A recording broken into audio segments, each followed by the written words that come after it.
Mario Kart 8 Deluxe is home to some of the most unique tracks in the Mario Kart franchise. Obviously, all 48 of the tracks in Mario Kart 8 Deluxe are really fun to drive through because of the items and the races, but it doesn't mean that certain tracks themselves are good. In today's video, we're going to be ranking all 48 tracks in Mario Kart 8 Deluxe from the worst to the best.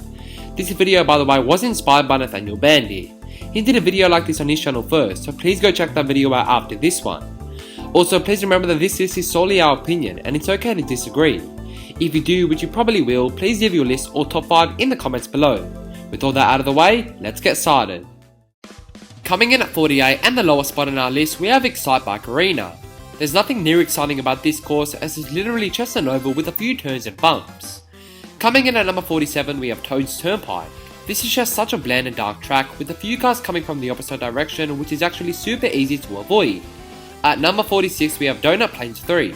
Now, we're actually not alone when we say that this track sucks. It's so ugly and bland with no obstacles whatsoever besides the grass that slows you down. Next at number 45, we have Mario Kart Stadium. This track does nothing bad, but as the first track in the game, it was incredibly underwhelming. The only thing this track did is a few turns and a glide at the end. Coming in at number 44, we have Baby Park. This is the only course with 7 laps and it's just a big mess. Mainly because the course is way too action packed, which means no one's actually pays attention to the track itself. Coming in at number 43, we have Moo Moo Meadows. This is one of the shortest tracks in the game, and besides the nice music, this track isn't really remembered by anything because it's so bland. Well, maybe those stupid cows. Next at number 42, we have SNES Rainbow Road. Although this is one of the oldest tracks in Mario Kart history, it's still one of the worst. The track is, dare we say, too symmetrical, and the turns need to be so precise for you to succeed. Coming in at number 41, we have N64 Rainbow Road. This is the final non-DLC track, and what should have been an enjoyable ending to a game turned out to be quite depressing. Just a simple rainbow path with a few boost pads and a flying chain chomp. Coming in at number 40, we have Royal Raceway. A few of the turns in this course are actually quite tricky, and there is a giant glide in the middle of the track, but it's very forgotten when looking back at it. Maybe because you can't drive through the castle. At number 39, we have Mario Circuit. This is one of the more simpler tracks in the game, but is one of the very few to rotate a full 360 degrees. Besides that and a small glide at the end, it's unfortunately not a standout. Coming in at number 38, we have Sherbet Land. This track is snow themed and you'll have an option to stay above water or go in the water for a short period of time. The icy ground in this track, however, is very annoying as it slows you down, and because of that we really can't rank it any higher. Coming in at number 37, we have Mario Circuit GBA. This is by far the most basic Mario Kart track out there. This is very similar to Mario Kart Stadium, but we prefer Mario Circuit GBA because of the added jumps and speed boosts. Coming in at number 36, we have a really controversial pick being Toad Harbor. Although this track has a couple unique sections like the jump from the 2 boost pads and the sideways path, we somehow find this track a bit too simple. It's also a bit lost in the crowd in our opinion. Coming in at number 35, we have Yoshi's Valley. This track is best known for featuring several confusing paths, and although that might seem pretty cool, it doesn't really suit the environment of a Mario Kart track. However, we do like the huge rolling it towards the end. Coming in at number 34, we have Water Park. Considering it's the second track in the game, it's a huge step up from Mario Kart Stadium. It's basically a mixture between underwater and land, and we really appreciate the few unique aspects of this one, especially the glide at the end. Next at 33, we have Mute City. One word, speed. That's all the track is really remembered for, but we do respect how it's built like an F-Zero track. It's a break from all the slow-paced levels. On the topic of slow-paced levels, coming in at number 32, we have Cheap Cheap Beach. This track does nothing special, but when you're driving on water or land or through a jungle, you're bound to have a relaxing time. Coming in at number 31, we have Neo Bowser City. Many people dislike this track because it's too damp and difficult, and although we do agree, we love the aesthetic of this one. It's actually pretty fun to race through.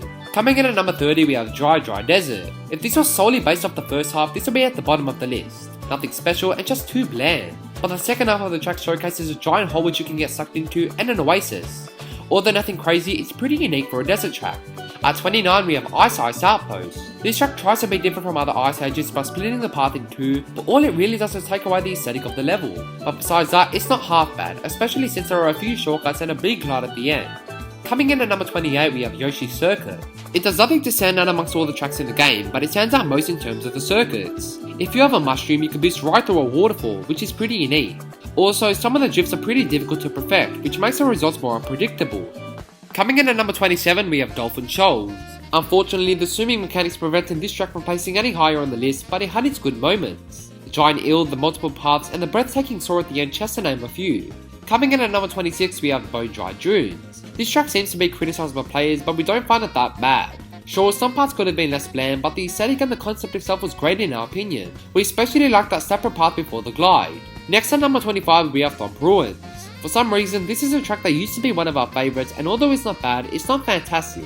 The track doesn't feature any standout moments like others, but we like the track and its ancient concept as a whole. Coming in at number 24 and the midpoint of the list, we have Grumble Volcano. We love the fact that parts of the track disappear after certain laps, and the concept itself is decent, but the track just feels way too dark and grim, especially when entering the tunnel.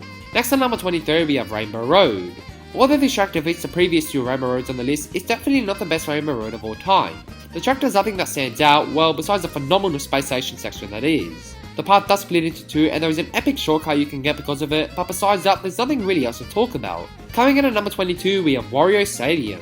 This track takes the concept of an average stadium and pushes it to a whole nother level. You have fire bars, mud puddles, and even a refreshing water section. The problem is, these great features meet the standards of a stadium track, but not a unique stage in general. Next at number 21 we have Electro Joe. Definitely one of the best songs in the game. This track has you driving in a neon lit nightclub with dancing Koopas and Shy Guys. This track is also one of the few with a good split path. This track however suffers the exact opposite as Ice Ice Outpost. You're so focused on the aesthetic of the level that no one really takes notice of the track itself. Coming in at number 20 we have Sweet Sweet Canyon. This is by far the most delicious track in Mario Kart 8 Deluxe. You'll be driving on a pastry, going through soda, and depending if you have a mushroom, you'll be driving through a donut. However, we feel like they could have made the food in this level more interactive instead of just being in the background or the ground. Coming in at number 19 we have Cheeseland, the second most delicious track in Mario Kart 8 Deluxe. Unlike Sweet Sweet Canyon, they made the food in this track interactive, making it much better in our opinion.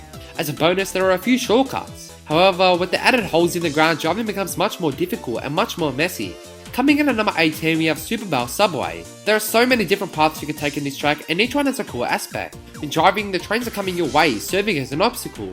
Unfortunately, parts of the track feels a bit tight and dark, especially when crossing paths with the train.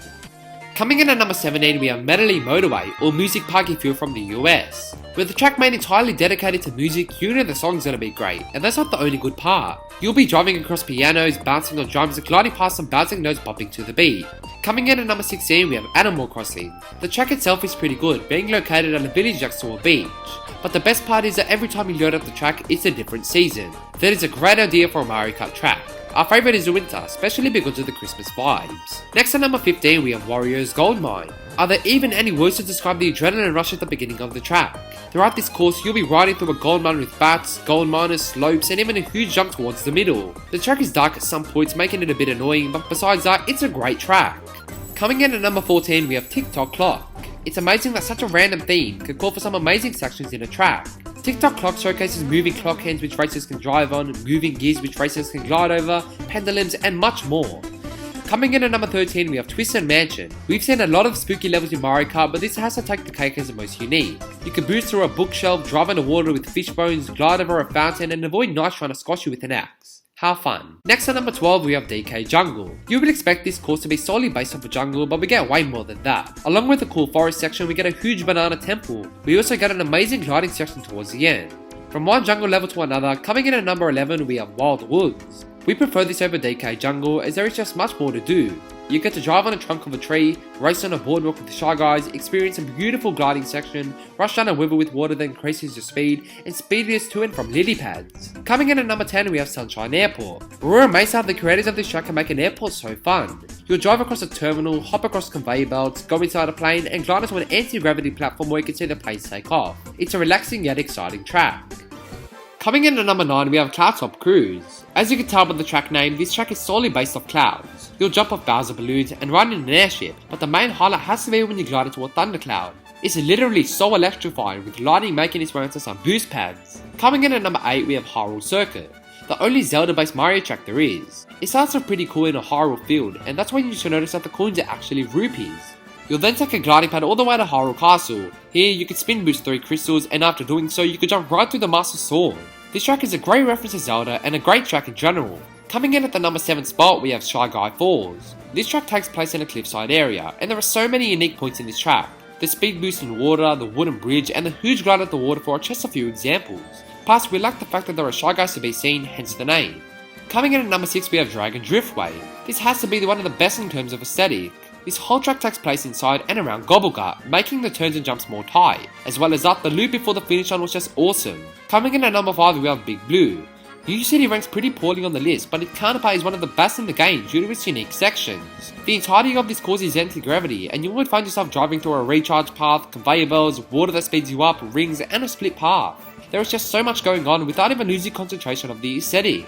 Next at number 4 we have Ribbon Road. If there was a course that takes place in a kid's dream, this will be it. The track is located in a kid's bedroom filled with an abundance of toys on your side. You'll be riding across Ribbon, gliding past Koopa cars and avoiding Mecha Koopas. The shortcuts in this track are so cool and well hidden, especially the one next to the Teddy Buggy statue. Coming in at number 3 we have Bowser's Castle. Where do we even start when explaining how badass this stage is? With one of the coolest songs in your ears, you'll be driving across a fiery bridge, avoiding fireballs and pendulums, and even avoiding a massive Bowser. You then glide past sprouts of fire before avoiding falling rocks to finish the track. Coming in at number 2 we have Piranha Plant Pipeway. This course just feels like one giant adventure, and we enjoyed every second of it. You'll start the track off by entering a pipe like a 1-2, you'll then encounter floating blocks and piranha plants in a sewer, but the best part has to be while underwater. You'll take another pipe down to an underwater section and the aesthetic is just so amazing. You'll avoid more piranha plants before entering the best gliding section in the entire game. That will take you to the end of the lap. But coming in at number 1 in the best track in Mario Kart Deluxe, we of course have Mount Wario. You'll be driving on ice, snow, through a dam, through speed boosts, through a forest, through a skiing section and finally through the air as you head towards the finish line. The thing we love about this track is that the end feels so competitive. Anyway guys, we thank you so much for watching this video. If you enjoyed it at any point, feel free to leave us a like, and while you're down there, click the subscribe button as well. As we said, we're trying to hit 350 subscribers by the end of March. If you want a shout out in the next video, just leave a comment, whether it be a video suggestion or your ranking of the Mario Kart tracks. With all that out of the way, have a great day, stay safe, and we will see you in the next video.